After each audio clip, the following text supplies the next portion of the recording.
The radio was playing some forgettable pop song when I turned onto Maple Street, my mind already shifting from work mode to home mode the way it did every evening at 6:47 p.m. 14 years of the same commute had trained my body to relax as I approached our quiet suburban neighborhood. Shoulders dropping, jaw unclenching, the day's warehouse tensions bleeding away with each familiar landmark. But tonight, the street was wrong. Red and blue lights strobed against the twilight sky, painting our neighbors' pristine lawns in harsh emergency colors. Police cars lined the curb like a military convoy, their radios crackling with static and coded numbers I couldn't decipher. An ambulance sat in the middle of the street, rear doors flung wide, paramedics moving with urgent efficiency around a stretcher. My house, our house, was the center of it all. Yellow tape fluttered around our property like party streamers from hell. A uniformed officer stood guard by our front gate, arms crossed, face impassive. On the curb, where visitors usually parked, a luxury sedan was engulfed in orange flames, black smoke billowing into the darkening sky while firefighters aimed their hoses at the inferno. I pulled into the driveway and killed the engine, muscle memory operating while my brain struggled to process the scene. This had to be some mistake, some accident involving our neighbors that just happened to spill onto our property. Claire was probably inside watching through the curtains, as shaken and confused as I was. The officer by the gate stepped forward as I approached, one hand resting casually on his belt. "Sir, you need to stay back from the scene." I pulled out my wallet to show him my license. "This is my house, Jason Miller. I live here. What happened? Is my wife okay?" The officer studied my ID with more attention than seemed necessary, comparing my face to the photo twice. "She's inside, sir. Detective Morrison will want to speak with you."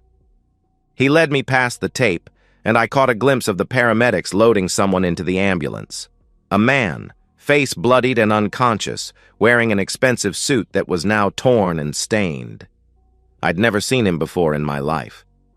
Detective Morrison appeared beside me, a tired-looking woman in her 40s with sharp eyes that seemed to catalog my every reaction. "Do you know this individual, Mr. Miller?" "No, never seen him."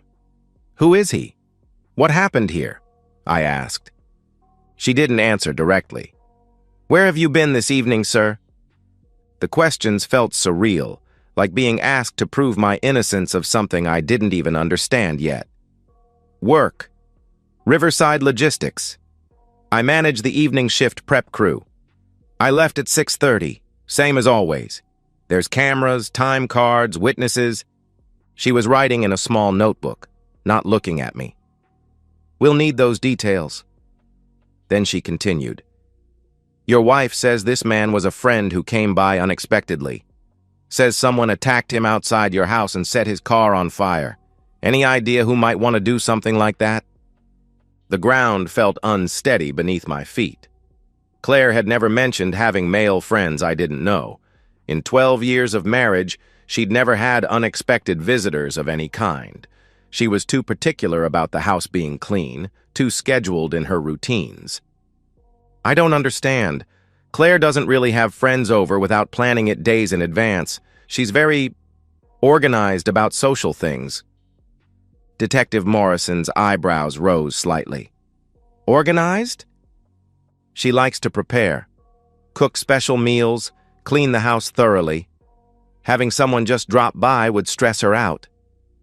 Even as I said it, I realized how odd it sounded, like I was describing a stranger instead of my wife. "And you have no idea who might have a grudge against you? Anyone who might want to send you a message by attacking a visitor to your home?" The implication hit me like cold water. They thought I did this. They thought I came home, found some man at my house, and beat him unconscious before torching his car. The absurdity of it would have been laughable if not for the detective's completely serious expression. "Detective, I've been at work since 2 o'clock this afternoon. I supervise a crew of 8 guys who can verify that. I've got time cards, security footage, probably 20 witnesses who saw me on the warehouse floor when this happened. She nodded, making more notes. We'll need to verify all of that, of course. In the meantime, I need you to understand that this is an active crime scene. We'll need to process the house and surrounding area. Can I see Claire? I asked. For the first time, Morrison's expression softened slightly. She's pretty shaken up. Says she's never seen anything like this before. I followed her inside, past more officers taking photographs and collecting evidence. Our living room had been turned into an interview station, with notebooks and recording equipment spread across Claire's antique coffee table. The air smelled like smoke from the burning car outside. Claire sat on our couch wrapped in a police blanket, her makeup streaked down her cheeks, hands trembling as she held a cup of coffee. When she saw me, fresh tears started flowing. Jason, oh God, it was so horrible. I sat beside her, instinctively reaching out to comfort her, but something in her posture made me pause. She was shaking, yes, but there was something else in her expression. Something that looked almost like guilt. What happened, honey? Who was that man? I asked. She spoke quickly, too quickly. I don't know. I mean, he was just a friend. Someone I met at the gym. David something. He stopped by to see if we wanted to join his book club. A book club? Claire hadn't read anything longer than a magazine article in the entire time I'd known her. Detective Morrison was watching our interaction carefully, taking notes about our body language, our words, the way Claire avoided eye contact when she spoke. I could feel the weight of their suspicions settling around me like a net, and the worst part was that I couldn't even blame them. If I were investigating this scene, I'd suspect the husband too. The fire department has the car fire under control, Morrison said. We'll need to keep the scene cordoned off overnight while our forensics team processes everything. Mr. Miller, you're free to enter your home, but please understand that you remain a person of interest in this investigation. A person of interest. The phrase echoed in my head as the detective gathered her equipment and prepared to leave. Outside, the ambulance was pulling away with its broken passenger, and the fire department was hosing down the smoldering remains of the luxury sedan. I was free to enter my own home, but nothing would ever be the same. The front door closed behind the last police officer at 11:30 p.m., leaving Claire and me alone in our house for the first time since the chaos began. The silence felt heavier than the earlier commotion. No radios crackling, no boots on hardwood floors, no authoritative voices discussing evidence and witness statements. Just my wife and me, and the elephant in the room that was growing larger by the minute. Claire had shed the police blanket and was now pacing between the kitchen and living room, wringing her hands and muttering fragments of sentences. I can't believe this happened. Poor David. Who would do such a thing? David. She'd said his name 3 times now, each time with a familiarity that contradicted her claim of barely knowing him. My voice came out calmer than I felt, carrying the same tone I used at work when dealing with problem employees. Sit down, Claire. We need to talk. She perched on the edge of our leather armchair, the one that faced away from the couch, the first time I could remember her choosing not to sit beside me when we were alone. Her mascara had been repaired sometime during the police interviews, but her lipstick was completely gone, and I found myself wondering when exactly she'd lost it. Tell me about David, I asked. I already told you, and the police. He's just someone from the gym who... What's his last name? I asked. The question hung in the air. Claire's mouth opened and closed like a fish, her eyes darting toward the window where the burnt car's skeleton was still visible in the streetlight. Davidson. David Davidson. What gym? I questioned. What? She asked. You've belonged to Fitness Plus for 3 years. I've picked you up there dozens of times. Which trainer is David? What classes does he teach? Her face was crumbling now, the careful composure she'd maintained for the police dissolving into something raw and desperate. He's not a trainer. He's just a member who... Claire.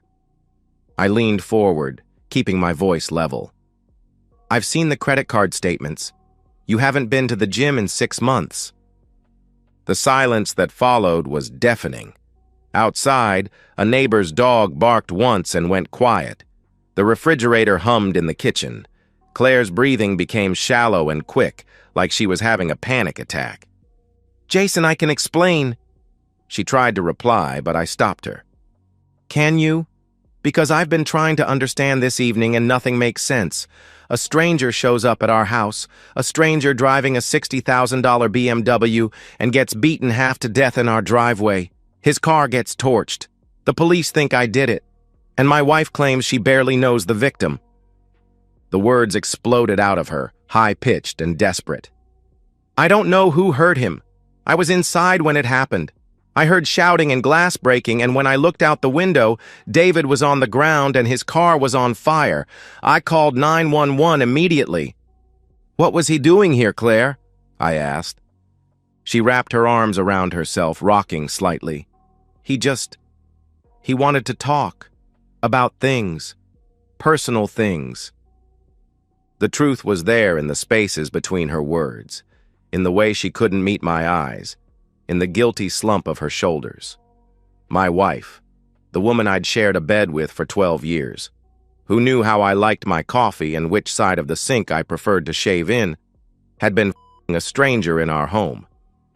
The rage that swept through me was clean and cold, like stepping into an Arctic wind. Not the hot, explosive anger of a moment, but something deeper and more permanent. A fundamental shift in how I saw Claire, our marriage, the last decade of my life. "How long?" I asked. "Jason, please," she protested. "How long have you been sleeping with him?" I pressed. Her face crumpled completely then, tears flowing freely as the last of her lies fell away. 6 months. But it didn't mean anything. It was just, I was lonely, and you work so much, and he made me feel... "Get out!" I shouted. I stood up, my movements deliberate and controlled. "Get out of my sight. Go pack whatever you need for tonight. You're sleeping in the guest room." "Jason, we can work through this. I made a mistake, but I love you. I choose you. David was just what, Claire? Just a mistake that required 6 months of lying to my face? Just a mistake that brought police to our door and made me a suspect in a violent crime?" She reached for me, her hands grasping at my sleeve. "Please, baby. I'm sorry. I'm so sorry. I'll never see him again. I'll do anything to make this right." I looked down at her hands on my arm, the same hands that had touched another man in our home, the same hands that had removed her wedding ring at some point this evening and hastily put it back on before the police arrived. The evidence was there in the slight indentation on her finger, the tan line that didn't quite match. "I'm calling Patricia in the morning," I said, referring to the lawyer who drafted our prenuptial agreement 12 years ago.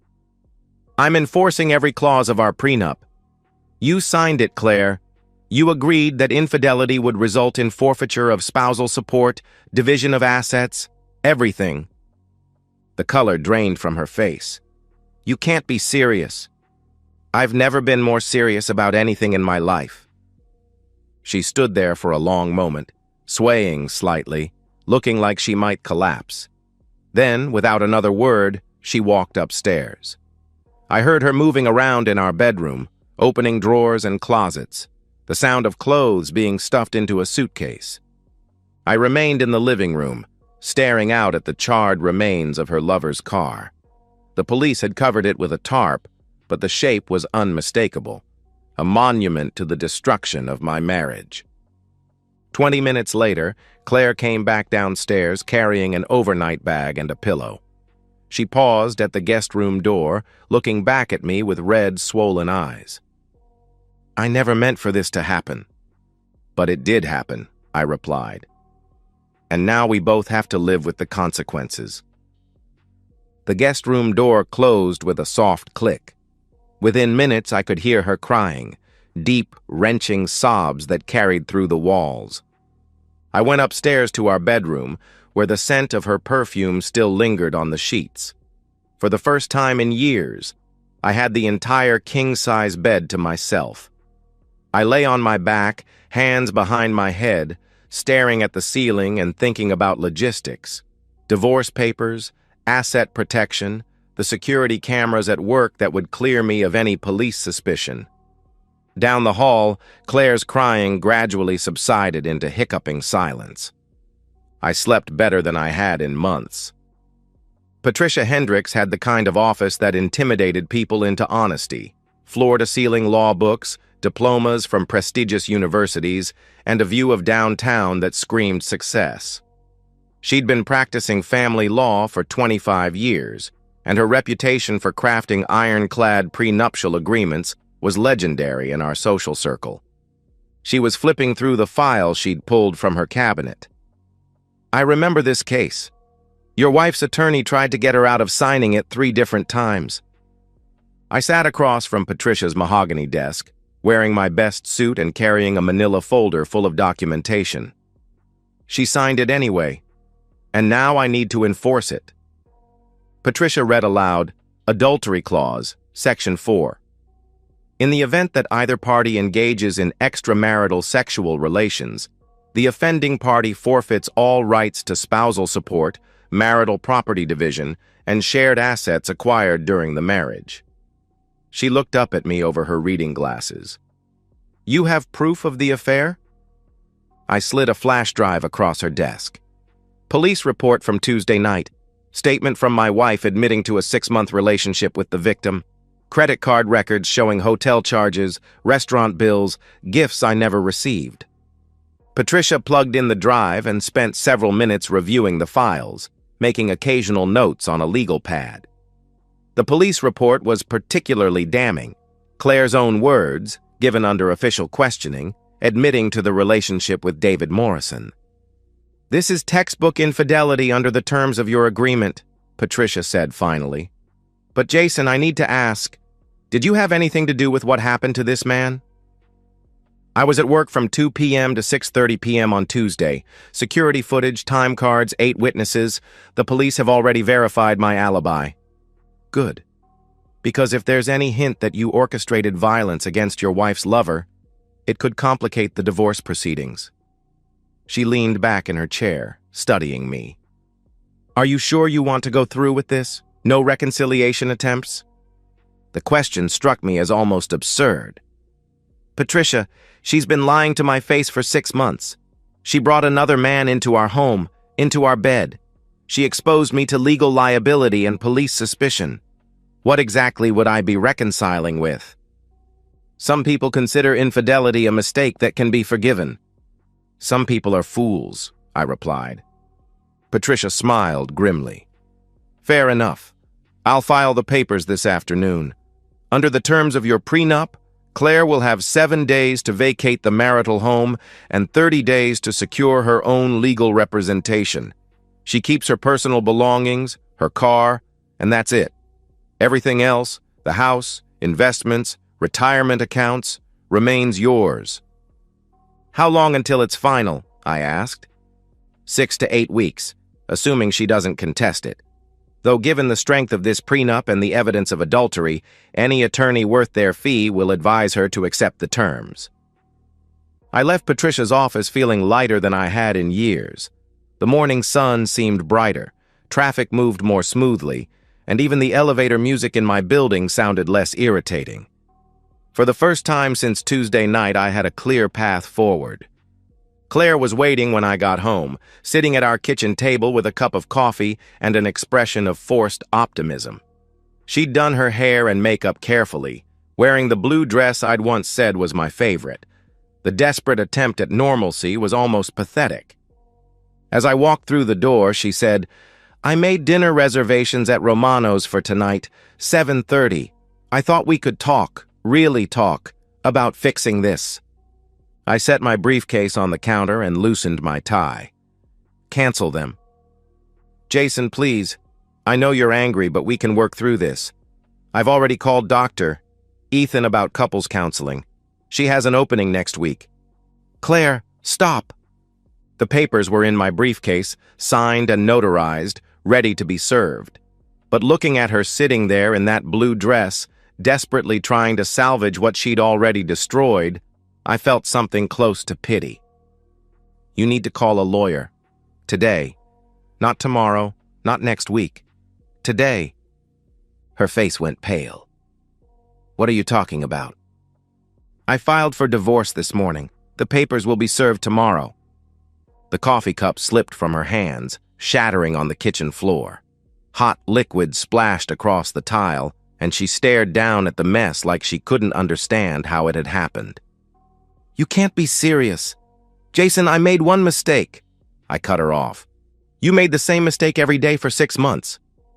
She was crying again, but these weren't the broken sobs from Tuesday night. These were angry tears, desperate and manipulative. Fine, fine. Divorce me. But you can't just throw me out with nothing. I gave you the best years of my life. You gave me 12 years of lies. And according to our prenup, infidelity means you get nothing. The transformation was instantaneous. The tears stopped, her face hardened, and for a moment I saw the person she really was underneath all the performance. You bastard. You planned this. I planned for the possibility that you might turn out to be exactly who you are. She stood up abruptly, her chair scraping against the floor. I'll fight this. I'll contest everything. No judge will enforce that ridiculous prenup. Good luck. Patricia Hendricks thinks otherwise, I replied. The name recognition hit her immediately. Patricia had a reputation in our social circle, and Claire knew exactly what it meant that I'd retained her services. I need time to think, Claire said, backing toward the staircase. This is all happening too fast.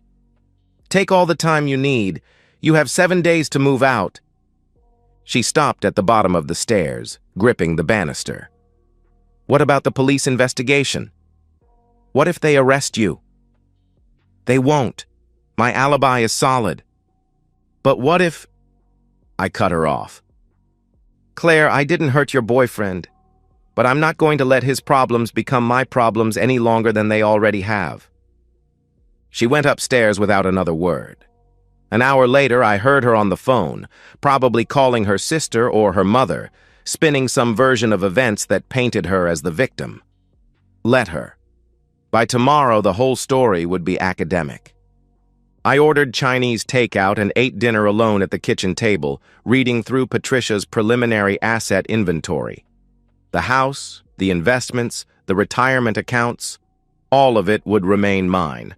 Just as we'd agreed 12 years ago when Claire had been so eager to marry me that she'd signed anything I put in front of her. That night, I slept in our bed while Claire remained in the guest room. Through the walls, I could hear her making phone calls, her voice alternating between tears and anger as she tried to find someone who would tell her what she wanted to hear. But the numbers didn't lie, and neither did contracts. In a few weeks, I would be free of her completely, with my assets intact and my conscience clear. It was the best night's sleep I'd had in years. The police station interview room was exactly what you'd expect. Fluorescent lights, metal table, chairs that had seen better decades. Detective Morrison sat across from me with a thick file and a tape recorder, going through my timeline for the 3rd time in 4 days. So you left work at 6:30 p.m. on Tuesday, she said, consulting her notes. Your supervisor confirms this. Security footage shows you badging out at 6:32 p.m. That's right, I replied. Drive straight home? She asked. Straight home. Same route I take every day. She flipped through several pages. We've verified your work attendance, spoken to your crew, reviewed the warehouse security footage. Everything checks out. I maintained the same calm expression I'd worn since this whole thing started. I hope that helps clear things up. It does, actually. We're no longer considering you a person of interest in Mr. Morrison's assault. A weight I hadn't realized I was carrying lifted from my shoulders. That's good to hear. Any leads on who actually did it? Detective Morrison closed the file and turned off the recorder. Between you and me, Mr. Miller, crimes like this usually fall into 2 categories. Random violence, which this clearly wasn't, or personal disputes. Given that Mr. Davidson was visiting your wife and someone beat him unconscious in your driveway, she let the implication hang in the air. You think this was about Claire? I asked. I think your wife hasn't been entirely forthcoming about the nature of her relationship with the victim. But that's not your problem anymore, is it? I could hear the divorce proceedings in her voice. Word traveled fast in a town this size, especially when Patricia Hendricks was involved. No, it's not my problem anymore. Walking out of the police station felt like emerging from a tunnel. The afternoon sun was warm on my face, and I had nowhere to be except home. The investigation was closed as far as I was concerned, and Claire's problems were rapidly becoming someone else's responsibility. But as I drove through town, my mind drifted back to Tuesday evening, not the sanitized version I'd given the police, but what had really happened. I had left work at exactly 6:30 p.m., just as I'd told them, but I hadn't driven straight home. Instead, I'd taken a detour past my house first, something I'd been doing for weeks whenever I noticed that unfamiliar BMW in my driveway during lunch breaks. I'd seen it there 3 times in the past month, always parked in the same spot where visitors usually parked. That Tuesday, driving by at 5:45 p.m., I saw it again. David Davidson's BMW, sitting in my driveway like it belonged there. I parked 4 blocks away and walked back, letting myself in through the basement door with practiced silence. The sounds from upstairs confirmed what I'd suspected for weeks. Claire's laughter, intimate and genuine in a way I hadn't heard in years. The voice of a man I'd never met, speaking to my wife with casual familiarity. I waited in the basement for over an hour, listening to them move around my house, sitting in my furniture, probably drinking from my liquor cabinet. The rage building slowly, methodically, like pressure in a boiler. Watching through the basement window as David Davidson finally left around 7:15 p.m., confident and relaxed, checking his phone as he walked to his car. A handsome man in an expensive suit, carrying himself like someone who'd never faced real consequences for anything. Following him outside, the Louisville Slugger feeling perfectly balanced in my hands. The ski mask I'd grabbed from our winter sports equipment pulled down over my face. Davidson's surprise turning to fear as he realized what was happening.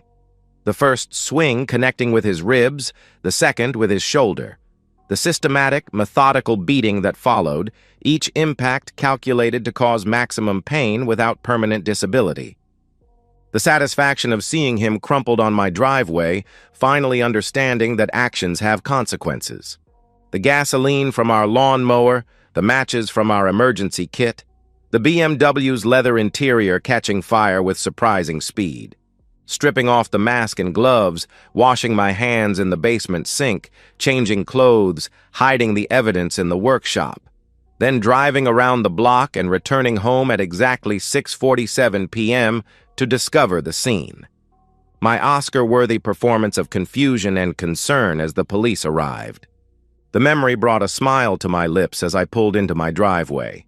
The burnt skeleton of Davidson's car had been towed away, leaving only a black stain on the asphalt where it had sat. Claire's car was gone too, probably at her sister's house where she'd been staying since the divorce papers were served. Inside, the house felt different, cleaner, quieter. More like it had belonged to me all along instead of being a shared space where I was merely tolerated. I poured myself 2 fingers of bourbon and sat in my leather chair, the one Claire had always complained about. Through the living room window, I could see Mrs. Patterson from next door working in her garden, probably hoping to catch a glimpse of the neighborhood's latest drama. Let her look. The police investigation was closed, my marriage was ending on my terms, and David Davidson would spend the next several months learning to walk without a limp. The bourbon tasted like victory.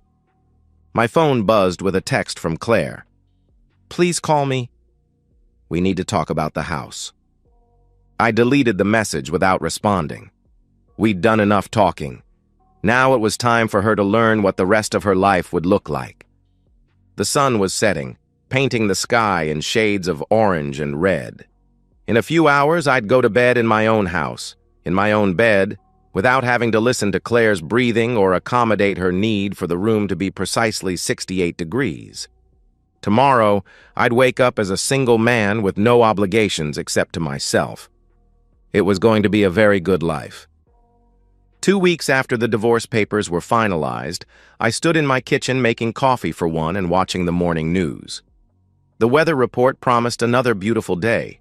Sunny, mild, perfect for the golf game I'd scheduled with my buddy Mike from work.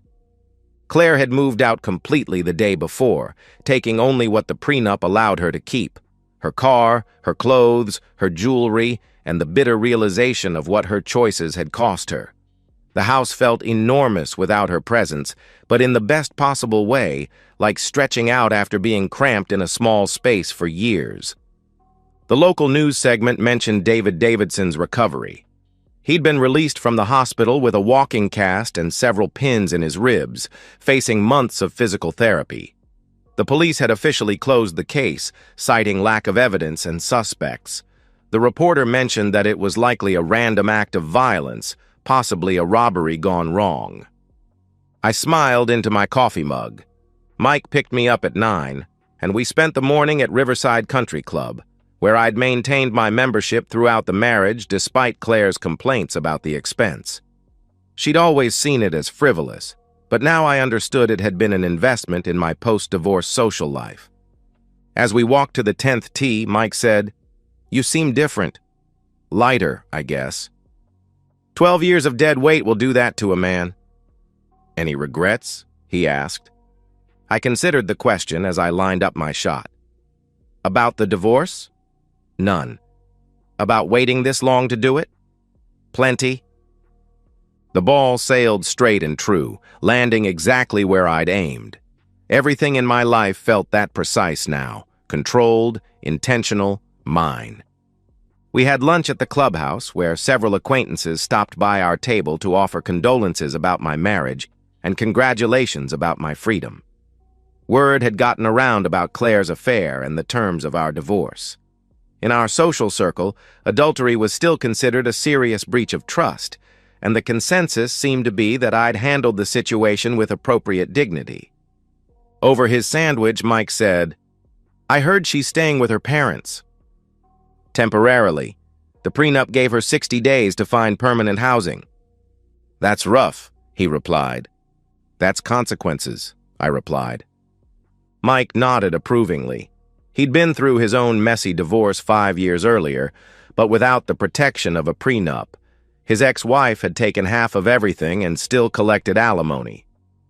"You always were the smart one," he said. That afternoon, I came home to a house that was entirely my own. No compromises on furniture placement, no arguments about the thermostat, no need to accommodate anyone else's schedule or preferences. I could eat what I wanted, watch what I wanted, go to bed when I wanted. The freedom was intoxicating. I'd heard through mutual friends that Claire was struggling. Living with her parents at 34, facing the reality of rebuilding her life from scratch with no financial cushion and a reputation damaged by her affair. Some of our former friends had expressed sympathy for her situation, but most had sided with me once the full story came out. David Davidson, according to the same gossip network, had ended their relationship immediately after getting out of the hospital. Apparently, the reality of being beaten nearly to death had cooled his enthusiasm for sleeping with married women. I felt no guilt about any of it. Claire had made her choices, and Davidson had made his. I'd simply ensured that those choices carried appropriate consequences. That evening, I made myself a perfect dinner. Steak cooked exactly how I liked it. Wine from the bottle Claire had always said was too expensive for weeknight drinking. Dessert I didn't have to share. I ate slowly, savoring each bite and the silence that surrounded me. As I was cleaning up, my phone rang. Claire's number appeared on the screen, but I let it go to voicemail. Whatever she wanted to say, I wasn't interested in hearing it. Our business was concluded. The voicemail was 3 minutes of tears and pleading, asking for another chance, promising she'd learned her lesson, begging me to reconsider the divorce terms. I deleted it without listening to the whole thing. At 10 o'clock, I went upstairs to my bedroom, not our bedroom, just mine now, and got ready for sleep. The king-size bed stretched out before me like an ocean of possibility. I could sleep diagonally if I wanted to, or spread out like a starfish, or pile all the pillows on one side. Instead, I lay on my back in the center of the bed, hands behind my head, and stared at the ceiling. The house was perfectly quiet, except for the subtle sounds of settling wood and the distant hum of the refrigerator downstairs. No crying from the guest room. No passive-aggressive sighs about something I'd supposedly done wrong. No pretending to be asleep when Claire wanted to discuss her feelings about our relationship. Just peace.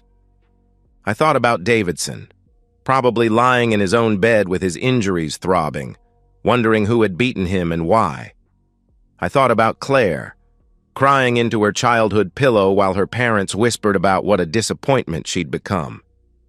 I thought about the life I was going to build from here. Travel, hobbies, maybe eventually dating someone who understood loyalty and commitment. The future stretched ahead of me like an open road.